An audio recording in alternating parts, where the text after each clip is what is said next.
continue on My Blend TV, and I've got myself the personality of the year, according to some cigar industry insiders. It's Terence Reilly, VP Sales Marketing of Aganorsa Leaf, and I have right here a little Aganorsa Leaf Rare Leaf Reserve. Got to come bearing the good stuff here. How are you, my friend? I was just living the dream, I bet. So before we get into it here, first of all, thanks for taking the time, and lots of kudos, lots of flowers coming your way from what I hear. Hardest working man in the cigar industry. I've heard that title for you. Personality of the year. How does that make you feel? Well, I mean, again, it's obviously quite an honor. Everybody in this industry works hard, and I think it could have gone to really anybody, but I certainly respect the fact that they gave it to me, and I'm very appreciative, and it's humbling, and I just try to go out every day and do what I can with what I got, you know. I love it. All right, so let's start at the beginning, and I love this question that I ask everybody that's on this show. That privileges me with spending a little time with me is, how did the cigar find you? Because I don't think we find the cigar. I think the cigar finds us. So how did the cigar find Terence Reilly? So my name's Terence Reilly, but which is about as gringo name as you could possibly have. But my father, he's half Cuban, and good half, I would imagine. My grandmother's Cuban, and my grandfather, he was American, but he spoke Spanish, and he lived in Cuba for a period of time. They were married in Cuba, and so on and so forth. And part of the family that's from Cuba is involved in tobacco. The name is Quesada, and so Quesada Cigars.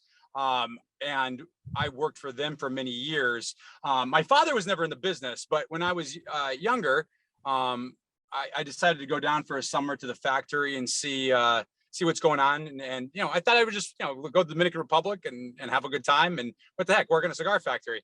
And, I just saw what everybody sees, the passion, the time, the effort that goes into wearing cigars, the camaraderie. We'd go to my uncle's house on Sundays and have, adult beverages and pizza and play cards and have cigars. And so I was like, oh, wow, this is really incredible. And so, as time went on, I got involved in the business. I worked for my uncle for almost a decade. And then I've been with Aganorsa for the past 4 years. Now, Aganorsa, for those that don't know or may know, is or still is Casa Fernandez, and then it sort of started to transition to Aganorsa Leaf. What was the thinking, the mindset on that, and was that kind of scary to all of a sudden not be something and be something else? So for me, I mean, one of the reasons when I joined the company, I literally said, we have to change the branding or this is not going to work. So I was pretty excited about it. Why did you feel that it wasn't going to work? Why did you feel you had to make that change? Well, every company the idea is to highlight what's special about you, right? You want to focus on what makes you different, what's your unique, what's your strength. And in some companies, it's the personality of the owner. It's called the personality. You think of brands like Rocky Patel. It's named Rocky Patel. His personality, his charisma is an integral part of what makes that brand special. He's an incredible guy. There's also lifestyle. You think of Davidoff. Who owns Davidoff? Who knows? But, you immediately think of the guy in the suit with the luxury lifestyle, the watch. That's an integral part of what makes them special.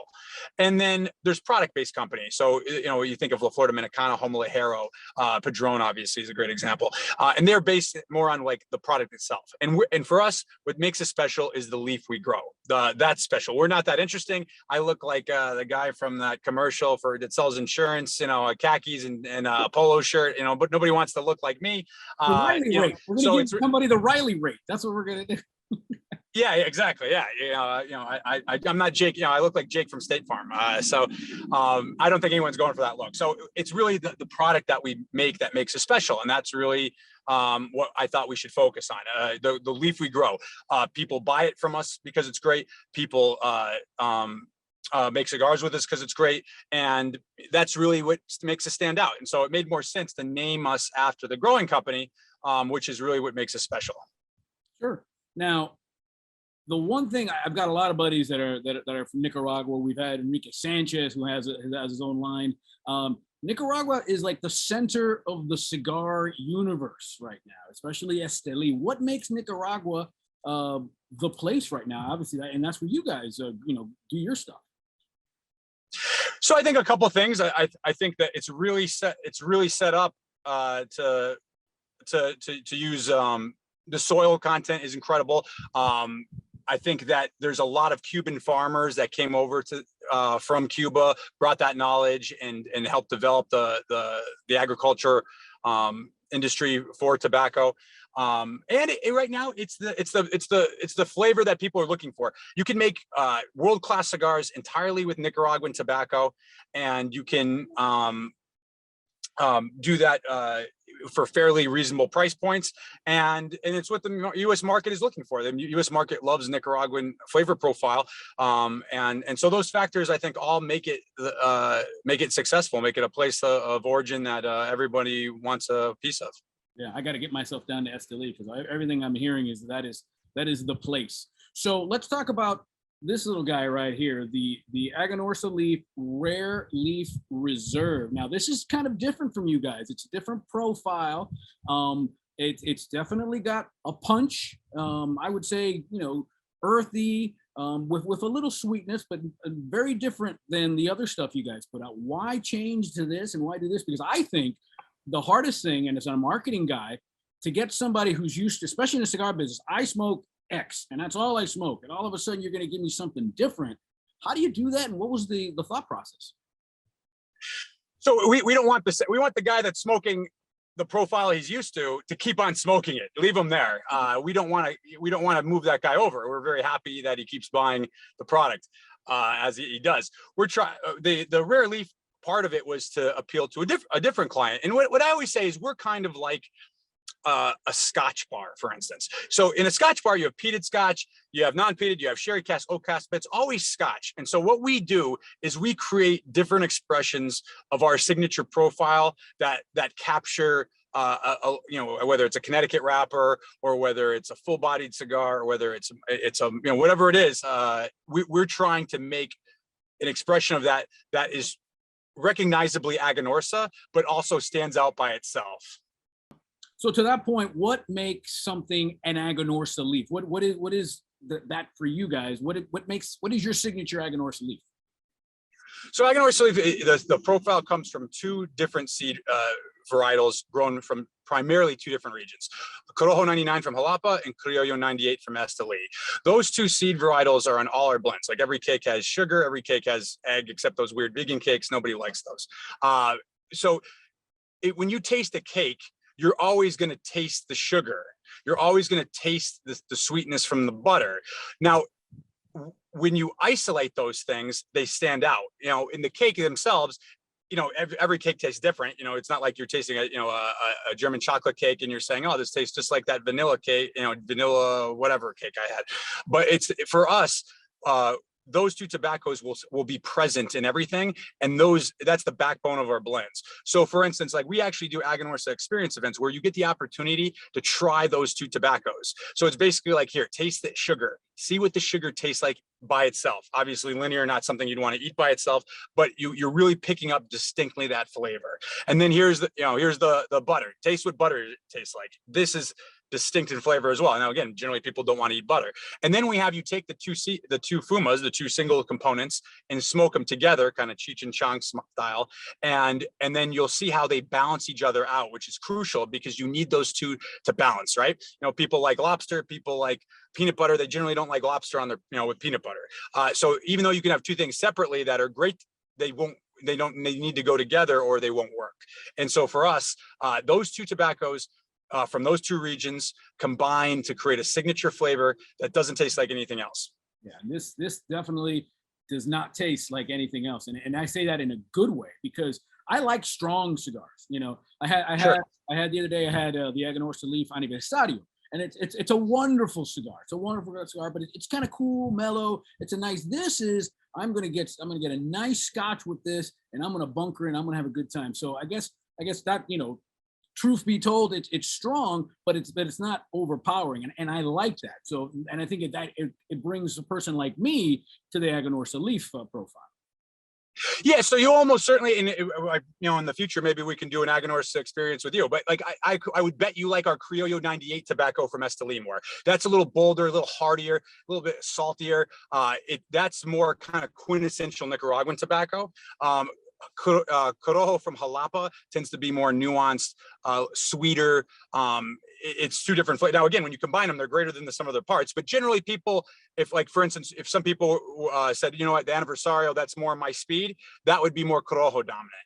The Rare Leaf is more Criollo dominant. So it just depends. Anyway, it's great. That's why we like doing that process, because it just makes it easier to find what you're going to enjoy. I mean, I have people say at an event, I like mild cigars like Macanudo and Padron and La Flor Dominicana and this, and you're like, what in God's name is that, but if they try the Corojo 99 from Jalapa and the Corojo 98 from Esteli, and then they smoke them together and they go, you know what, I love that flavor, but I really like that Corojo. It's like the Criollo is just a little bit too bold for me. Now we know where to direct them so that they'll have an optimal experience.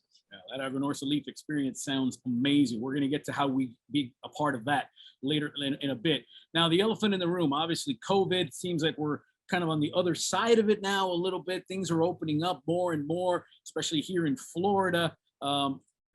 As a marketer, how did it affect the business, and how did you kind of dance through the raindrops, so to speak? I mean, we took a bold approach. I mean, obviously we stayed within the rules. We didn't do things that, weren't allowed, but to the extent that we could travel, we still traveled. I was out as early as June, again, depending on the area of the country. Some places you couldn't do that, so we didn't go there. So we were very aggressive in that way. And that paid off. A lot of retailers, wanted the company. They hadn't seen anybody, and they respected that you took the effort to come out during this time to come see them, and they rewarded you for that.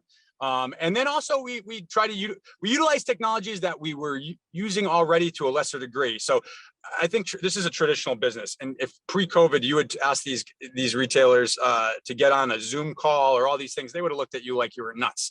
But you lock them up for a few months, and then they start saying, well, let's see what the Zoom thing is all about. And so it opened their minds to do the type of thing that previously they would have never done. So it was beneficial in that way, because you can reach a lot more people doing what we're doing right now. I can get online and be with 12, 50, 100 different people from all over the country. To see those people otherwise would be quite an effort. So we took that twofold approach, kind of a traditional approach of, to the extent that it was feasible and legal, visiting our retail partners, and then also utilizing technologies that people were open-minded to. Now, you hate to use the word good or something good came from COVID, but I feel like the cigar industry really got stronger, because now all of a sudden that guy or that gal who can't go to the office now is working from home. So now I get to smoke. I get to be in my backyard. I get to work, and I can smoke more cigars, more Aganorsa Leaves. How did the industry get stronger out of COVID? It seems nonsensical, but it seems like it grew. Yeah, absolutely. Demand increased. In my time in the business, I've been doing this well over a decade. Close to 13 years, I think now, 14 years. I've never seen it like it was this past year. I've never seen it that way. I've never seen it as busy. I've never seen the demand so high. I've never seen the enthusiasm so high. And for the reasons, you basically mentioned. You had less time to do things. You're working from home. You can't go to restaurants. You can't go on vacation. So you got disposable income. You can't do too much else, and you enjoy a cigar. You used to have that cigar on a Friday night after work at wherever you went, at the cigar bar or your local tobacconist, and now you can do that every day, all day potentially. And so if you look at that increase, it sounds like a small thing. Okay, a guy went from 1 or 2 cigars a week to, let's say, 8. So 2 to 8. Think of the increase in business that is when you multiply that across the industry. Sure, yeah. It's crazy, and so that just spirals down, and it goes to us. The challenge, of course, is keeping quality, keeping up inventories properly. But those are good problems to have. The bad problems are when you're looking at all the cigars and you go, what am I going to do with all this stuff? That's the bad problem. Yeah. So where does the industry go from here? And where does Aganorsa go from here? Like, what is the future of Aganorsa? What do you got in the laboratory when you're in there, at night, and you got your lab coat on and you're devising the next big thing? What's next for Aganorsa? So I think that our biggest thing is more eyeballs. We need more people. I did an interview recently where somebody said, what's a misconception about Aganorsa? I go, we don't have enough misconceptions. We need more people to know about us, you know, and when people know about you, they have a misconception. We spent a large part of our existence kind of in the background, growing tobacco, you know, selling to people that, some of the biggest names in the industry.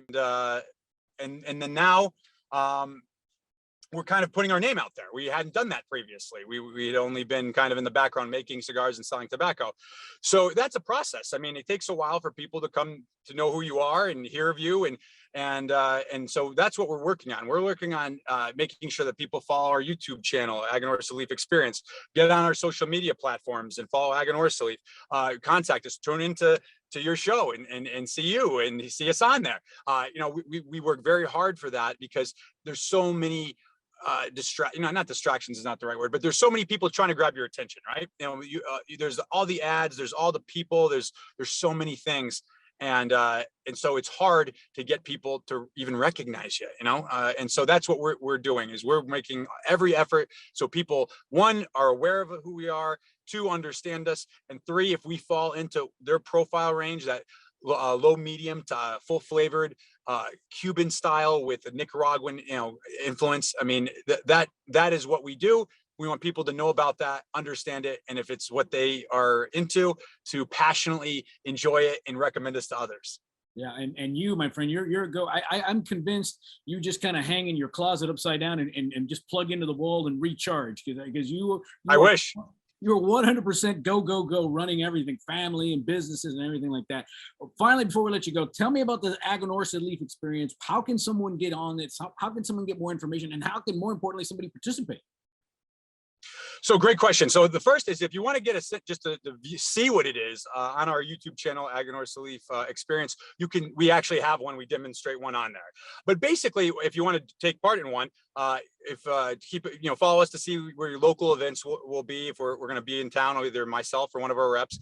And we do that sometimes as a small group, informally, and sometimes we do it as a larger group, is a more formal event. And basically what you're going to do is you're going to taste the key elements of Aganorsa. You're going to taste our Corojo 99 from Jalapa, our Criollo 98 seed varietal from Esteli.